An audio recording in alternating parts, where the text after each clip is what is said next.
शरणं गच्छामि धम्मं शरणं गच्छामि संघं शरणं गच्छामि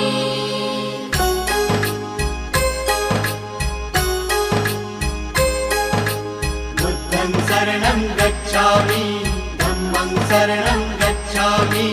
संघं शरणं गच्छामि। त्यागमूर्ती तू शांत चित्त तू योग रूप संसारी दया प्रेम अन मानवतेचे प्रतीक तुझी ईश्वरी सिद्धमूर्ती सिद्धार्थ गौतम सकलांचा स्वामी